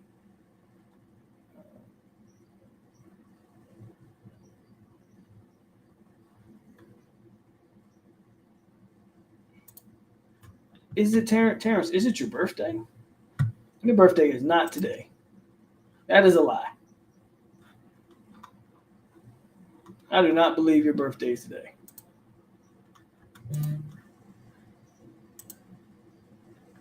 If it is your birthday, Terrence, happy birthday. But I think you're lying. What are you about? 45 now? Would love to see POLK transfer to us. I would say that bridge is burnt. Like POLK, the way that recruitment happened, I don't think you got to remember how that recruitment happened. Okay, he was at Florida State, said he wasn't taking any more visits, and went straight from Tallahassee straight to Auburn, where he ended up committing. Like, so not being honest probably says you aren't ever gonna circle the wagon back. Same thing with KJ Bolden. I wouldn't count that, right? So guys like that, again, I would. Who did you miss out on? Maybe Jeremiah Smith. Even though I think if he ever hits the portal, he's going to Miami, where I thought he would go originally. If he ever leaves Ohio State, I don't think it's to Florida State. I think he did a lot of trolling of Florida State, and I think a lot of people fell for it. You're lit right now. Don't be lighting fireworks in your wheelchair, Terrence. Put it in reverse, Terry. Put it in reverse. Hold on. Y'all better go look up Simeon Barrow. I know none of these people. Tyler Barron, I believe, is the Tennessee guy. Watched him. Not impressed.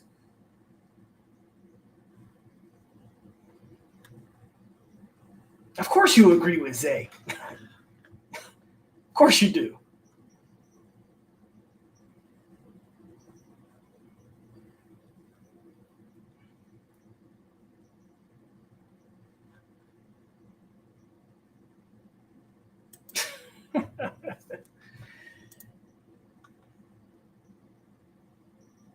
Oh, you know I'm not doing that.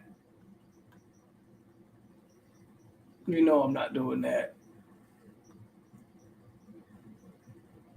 So Mario, what are we talking about here? Yeah, POLK's brother, he plays linebacker. He'll be at Auburn as well. So I wouldn't expect ever to circle back on the POLK stuff. I forgot about Nigel Kelly. That's who you was. Yeah, forgot about Nigel. Nigel Kelly, I forgot about him. He was hurt, wasn't he? Wasn't he injured? I forgot he hit the transfer. I forgot all about Nigel Kelly, to be honest with you.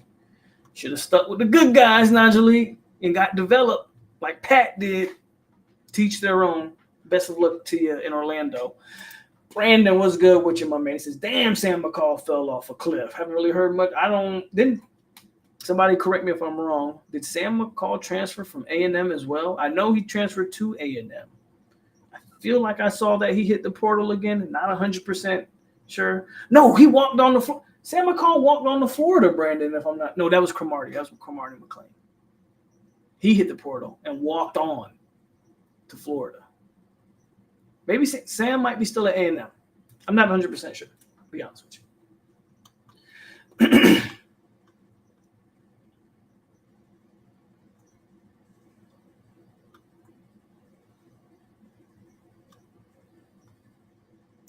Bro, I swear, last year, didn't we kicked it on the 4th of July last year, didn't we? I did not know it was your birthday, I swear. That's crazy.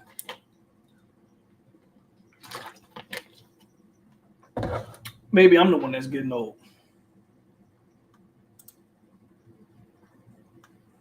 So to the Miami fans that's in here, damn, Sam is at Georgia State? I thought I saw that he transferred for A&M. I just had no idea where he went. Shout out to Chris. Sam is at Georgia State. So I didn't know that. I did not know that. Wish Sam the best of luck. That's another guy. If you might have stuck it with us, you're probably, you're in the rotation, Sam, but you got to do what you got to do, bro. Do what's best for you. Miami fans, Zay, New King, I want to ask y'all, are y'all worried about the Florida game?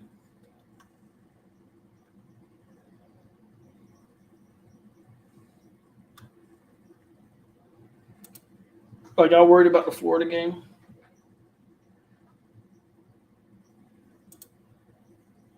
No, oh yeah. Well, no, we thought we kicked it for. Man, maybe I got my dates all messed up. It was your daughter's birthday last year when I had the kids with me. That's what I remember. And your family was there, and my son was eating all the hot dogs. Man, I'm tripping. Anyway, yeah, Miami fans in the chat, please let me know how y'all feeling about the game one of the season. I think that's a 50-50 game.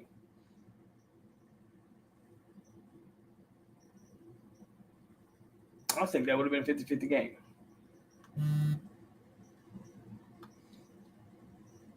Development, like, hey, Marvin Wilson, that's a different staff.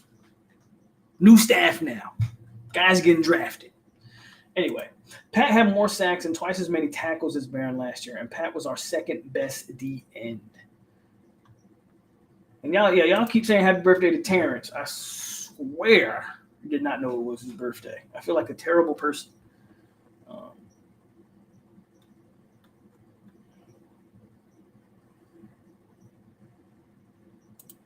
Yeah, I'm getting all my weekends mixed up then. Because I know me and the kids also came for the 4th of July, if I'm not mistaken. I'm almost positive that happened. I'm the one losing my mind. Tough environment, but no. So no fear of losing to the Gators. What makes you so confident that you'll beat the Gators? Because it is a tough environment. They have a more experience. I'll say they have a quarterback who this is probably going to be the first time Cam Ward played in an environment like the Swamp. I mean, coming from Washington State, right? I mean, unless you want to say Oregon is similar, maybe.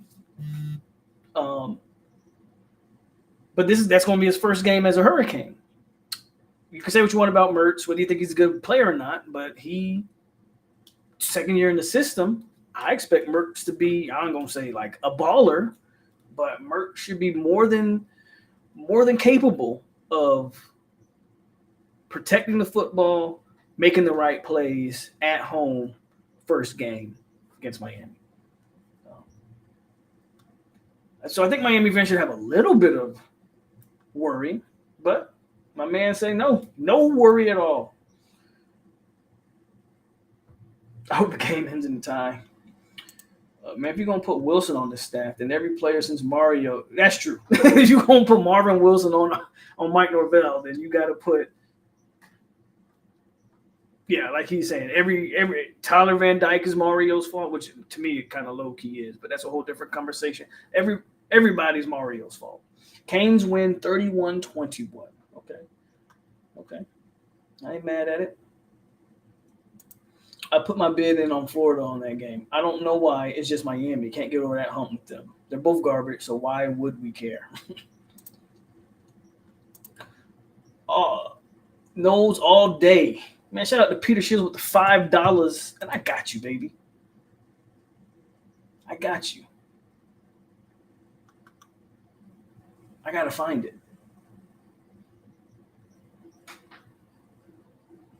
I might have to. I got you. Don't give me a minute. Give me a minute. Here it is. Coming shortly. I got you, Peter Shields. I'm going to leave Peter up here. New King says they have the talent, so there's always a chance we could lose. But no, I'm not really worried because I believe we have the advantage in the trenches on both sides of the ball. Okay, so you think O-line, D-line are better than the Gators. Fair enough. I hate we playing there because it's a tough place to play. It will be close at half, but second half we dominate. Who needs to win the first game of season more? Great question, Raymond. Who needs to win the first game? From a record perspective, Florida needs that game. Because if they don't win that game, I don't know if Florida wins 4 games. Just from their schedule alone, Florida needs that game. Florida needs that game if they want to make a bowl. If Florida wants to finish with 6 wins, they need that game. Miami, because their schedule isn't like Florida's, in theory, they can lose that Florida game and still have a good season because they have a bunch of cupcakes after that, right? Or I won't call them cupcakes, but easier games. They have an easier road.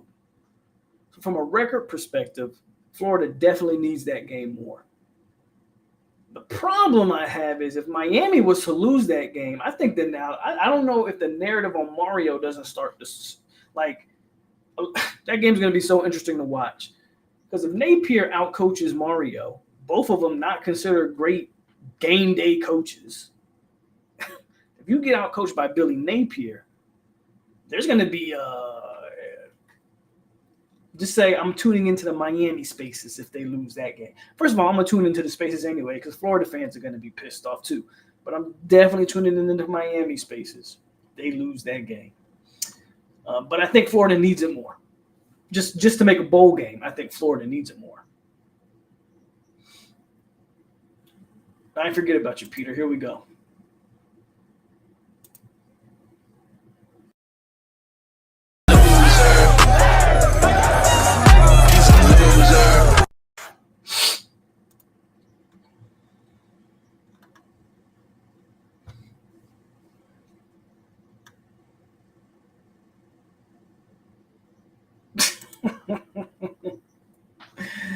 We also have the edge and trenches. That's what New King said.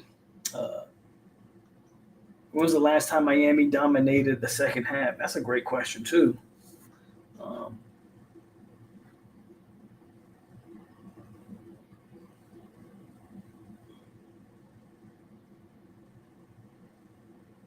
I mean, if we just doing that, fine. Blacks, Norvell's fault. Who else was here? I don't even know who else been in Mario's tenure, but that's fine. James Blackman can be Norvell's fault too. Just keep the same energy because Jordan Travis is also Norvell's fault. Blaming Mario for TVD is utter nonsense. I'm gonna tell you why. Was y'all ever afraid of TVD?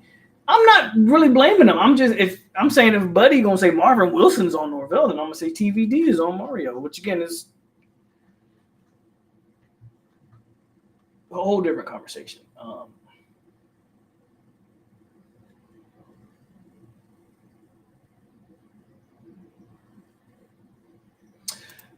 I don't think I got rid of it. It's just it only allows me to have a certain amount of clips already uploaded. Like if I just have to go find the Jamie Robinson clip, right? Let's see. So right now I have 1, 2, 3, 4, 5, 6, 7, 8, 9. I have 10 clips all uploaded, ready to go. That's the cap. So, like if I want to, I have to go find the Jamie Robinson clip, but then I have to delete one on here. So I probably have it somewhere. I just have to look for it. Will TVD start at Wisconsin? I don't think so. TVD was what he was. Maybe he was what he was. I don't know. TVD ain't never beat us, so. Excuse me, my man Jeff with the $5 dono. Go Knowles, the 24th can't get here fast enough. I'm ready. Shoot. Next week can't get here fast enough. Because I got that pre-order bundle. So I'm telling you right now, I'm ready to play. But I agree with Jeff. Season can't get here fast enough.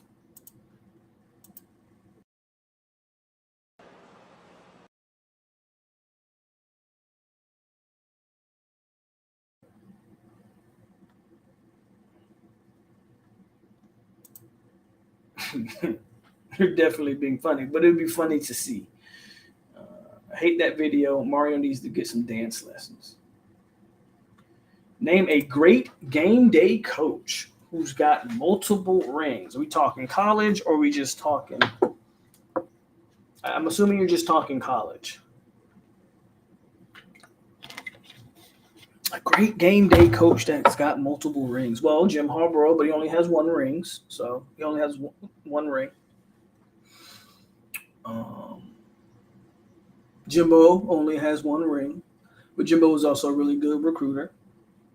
But he was one of the better play callers in his time before it kind of went downhill.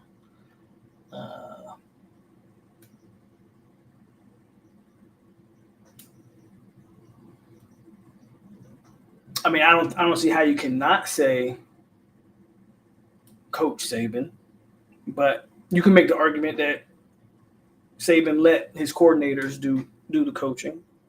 So I won't say Coach Saban, even though you don't win all that many titles by not being a good on-field coach. We could probably go down the list of guys.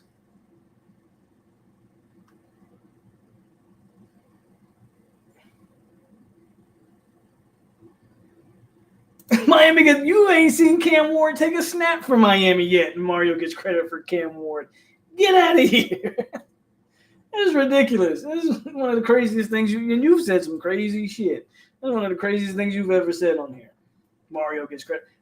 Keep that energy, because like I said, you ain't even seen a snap from Cam Ward yet. And I like Cam Ward.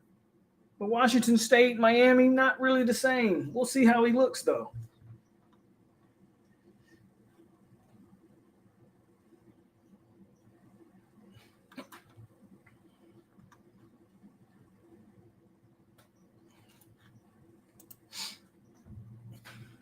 Urban Meyer.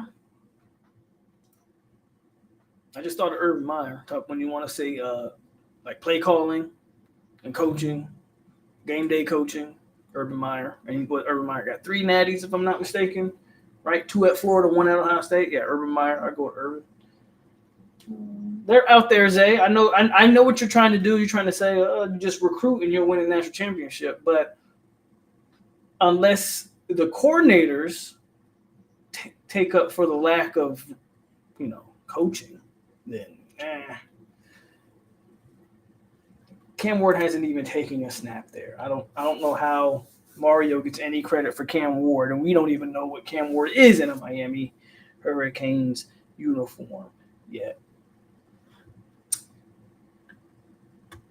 So obviously, not the same as Jordan Travis. Yeah, he obviously forgot that Jordan Travis got all of pretty much his whole career with Mike Norvell.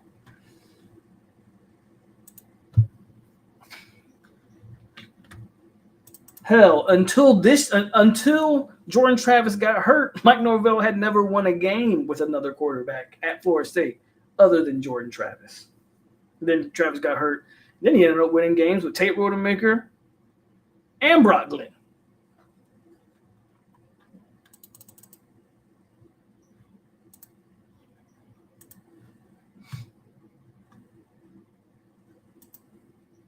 Kirby Smart's another one. I don't think Kirby's a bad game day coach. I think what Zay's trying to say that these guys are elite recruiters, and that's all that matters. Yeah.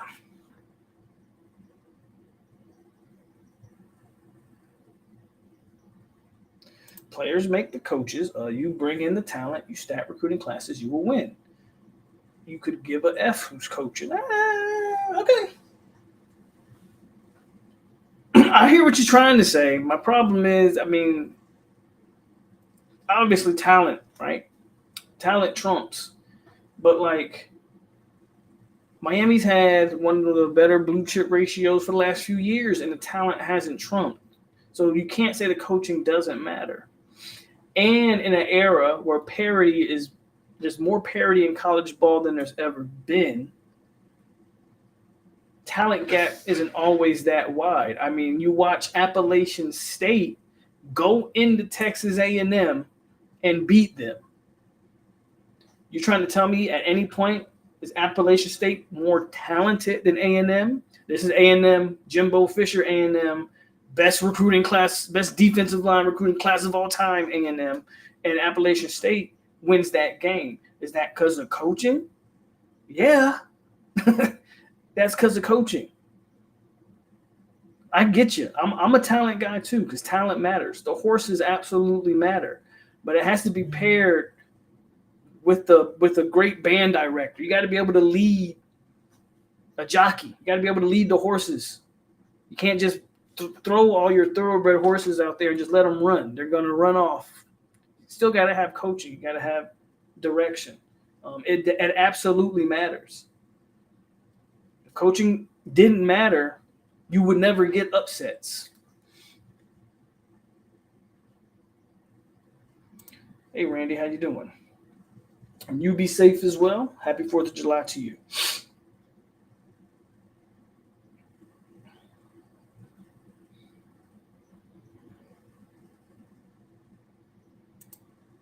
Talent can outweigh coaching blunders, but vice versa. Coaching blunders can mess up the talent. Georgia Tech's a perfect example. Georgia Tech wasn't better than Miami. They're not more talented than Miami. Coaching lost that game. So I'm glad you said that, because it works both ways. It is a double-edged sword, which is why you need both. Thank you for that. You need both. Talent can absolutely mask piss-poor coaching. But piss-poor coaching can outweigh talent. Right? Apparently, New King is being honest. His coach is Mario, so he clearly don't give a fuck who the coach is. Stacking talent works until you meet someone with equal talent. You're going to need good coaching to win 2 or 3 player games. POLK, you officially Odell back. Odell good? I ain't got nothing to say on Odell. He good with me. Two defensive tackles is class. Odell good. Odell good. What's up, RA? 2 years from now, when Mario was fired, New King and all Miami fans are going to try to convince us they told us Mario was trash. You know what's crazy, KCS? I don't think they'll ever turn on Mario. I don't think they'll ever. I disagree with you. I don't think they'll ever turn on Mario. You know what they're gonna do? They're gonna make an excuse. They're gonna say Manny Diaz left Mario such a shit show that he just didn't have enough. He couldn't turn it around. The culture was so bad. The program. They're gonna blame everything but Mario. I'm telling you, man. I listen to the way these guys talk about Mario Cristobal. I don't know what it is about Mario. I don't know. They have a love affair with Mario Cristobal. I don't think they're gonna turn on him. Not the bulk of them. Not the bulk of them. I don't think they're going to turn on them.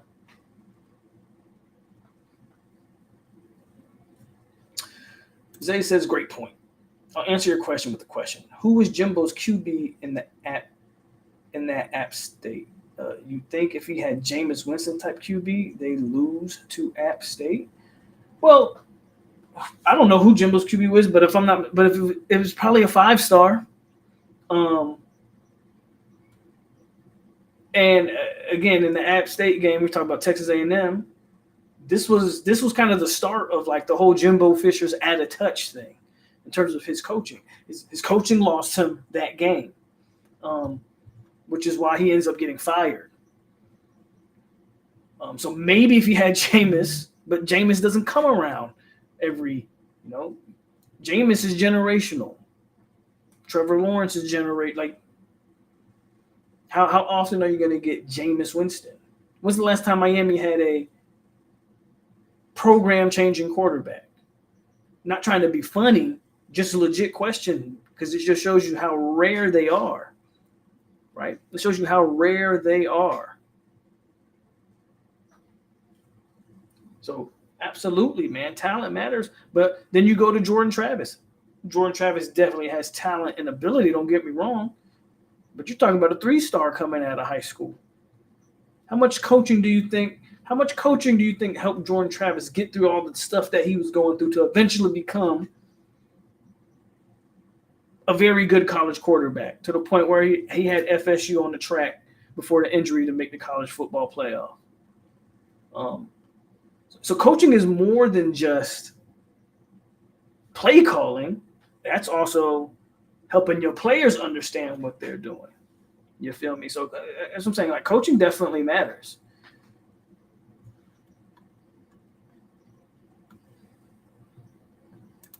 Same to you, bro. I hope everything's good with you. Extend Odell.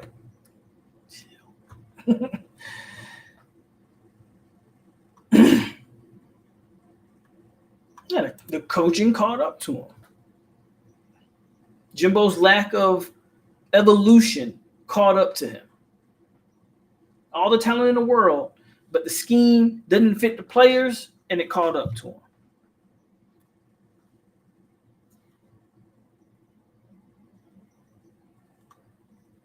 Great question. I don't know where Charles Kelly, wasn't he at? Where's Charles Kelly? Wasn't he at Bama? No, he's at Colorado. Charles Kelly, last I checked, was a D coordinator at Colorado. At least last year it was. I don't know if he kept that job after that defense looked last year. But I think Deion hired Charles Kelly, if I'm not mistaken. KCS.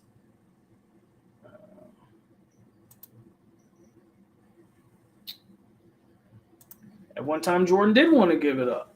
He thought about moving positions to be a receiver or something. So coaching matters, man. Talent, obviously, I'm a talent guy. I'm one of the few guys that'll tell you, man, stars matter.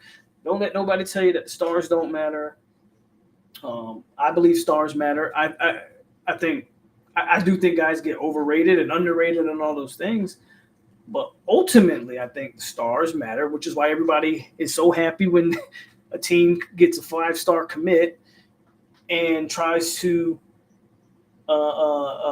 say a 3-star, or this 3-star should really be a 4-star, because they know the stars matter as well.